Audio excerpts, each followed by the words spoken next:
আসসালামু আলাইকুম, স্বাগত সবাইকে আজকের পর্বে। আজ আমি আপনাদের সাথে চিকেনের খুবই মজাদার একটা রেসিপি শেয়ার করব। আজ করে দেখাবো হট ক্রাঞ্চি চিকেন।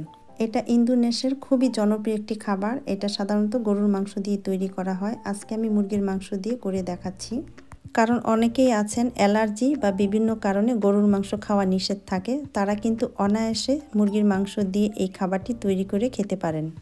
এই রেসিপিটি আমি আমার নিজের মতো করে অনেকটাই তৈরি করি। আমার ফ্যামিলির সবাই অনেক বেশি পছন্দ করে, কারণ এই রেসিপিটা একদম সাধারণ কিছু উপকরণ দিয়ে তৈরি করা হলেও খেতে কিন্তু অসাধারণ। আশা করি রেসিপিটি আপনাদের ভালো লাগবে। তো চলুন দেখে নেওয়া যাক এটা তৈরি করতে আমাদের কি কি লাগছে।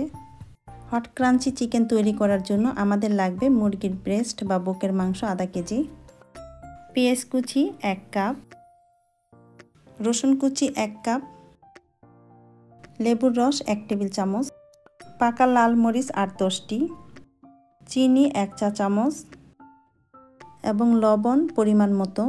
হট ক্রাঞ্চি চিকেন করার জন্য এখানে আমি মুরগির বুকের মাংস একটু লম্বা এবং পাতলা স্লাইস করে কেটে এর মধ্যে স্বাদ মতো লবণ, ডিম 1টি, 1 টেবিল চামচ আদার রস, 1 টেবিল চামচ রসুনের রস, সেই সাথে 1/4 চা চামচ গরম মশলার ফাঁকি দিয়ে সবকিছু একসঙ্গে মাখিয়ে ম্যারিনেট করে রেখেছি সারা রাত। আপনারা যদি গরুর মাংস দিয়ে করেন সেই ক্ষেত্রে এখানে শুধু একটু খাবার সোডা অ্যাড করে সবকিছু একসঙ্গে মিশিয়ে ম্যারিনেট করে সারা রাতের জন্য রেখে দিবেন। পরের দিন যখন রান্না করবেন তখন 1 টেবিল চামচ কর্নফ্লাওয়ার পানিতে গুলিয়ে এই মাংসের সাথে মিশিয়ে নেবেন, তাহলে মাংসটা একেবারে সুন্দর মতো জুসি এবং সফট হবে। এখানে কিন্তু আমি 1 টেবিল চামচ কর্নফ্লাওয়ার মেখে নিয়েছি। এখন সরাসরি রান্নায় চলে যাব। চুলায় একটি প্যান বসিয়ে পরিমাণ মতন তেল দিয়ে আমি গরম করে নিয়েছি। এখন এর মধ্যে দিয়ে দিচ্ছি ম্যারিনেট করে রাখা মাংসগুলো। মাংসটা ভাজার ক্ষেত্রে কিন্তু এটাকে তেলে দেওয়ার সাথে সাথে নাড়াচাড়া দিবেন না, যেহেতু এটাতে কর্নফ্লাওয়ার দেওয়া আছে সেহেতু এটাকে একটু হতে দিবেন। সাধারণত মাংসটাকে যদি টেন্ডারাইজ করতে চান সেই ক্ষেত্রে ডিম, খাওয়ার সোডা আর কর্নফ্লাওয়ার এই 3টা উপাদান কিন্তু খুবই প্রয়োজন।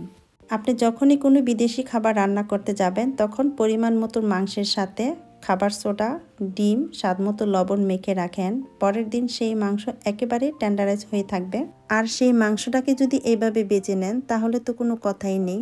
এই মাংসটাকে কিন্তু বেশ লালচে এবং মচমচে করে বেজে নিতে হবে। ওরিয়েন্টাল দেশগুলোতে কিন্তু সাধারণত চপ-স্টিক দিয়ে খেয়ে থাকে, তাই ওদের রান্নার মাংস কাটার ধরন হচ্ছে পাতলা এবং একটু লম্বা সাইজের, অর্থাৎ একটা চপ-স্টিক দিয়ে এক কামড়ে আপনি যতটুকু খেতে পারেন সেই সাইজের। তো আপনি চেষ্টা করবেন সেইভাবে পাতলা পাতলা স্লাইস করে কেটে নিতে, অথবা আপনি আপনার পছন্দ মতো স্লাইস করে কেটে নিতে পারবেন।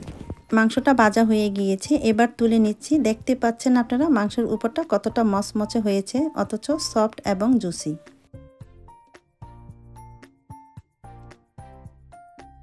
এই রান্নাটা কিন্তু 2টা ধাপে করতে হয়। চুলায় একটি প্যান বসিয়ে এর মধ্যে আমি সামান্য পরিমাণে রান্নার রেগুলার তেল দিয়ে নিচ্ছি এবং তেলটা ভালো করে গরম হয়ে যাওয়ার পরে এই পর্যায়ে দিয়ে দিচ্ছি পেঁয়াজ কুচি, রসুন কুচি, এবার দিয়ে দিচ্ছি মরিচ কুচি। হট ক্রাঞ্চি চিকেন করতে কিন্তু আমি এখানে ব্যবহার করছি পাকা লাল এবং গ্রিন মরিচ, এতে করে জাল কম হয় কিন্তু গন্ধটা হয় অনেক সুন্দর।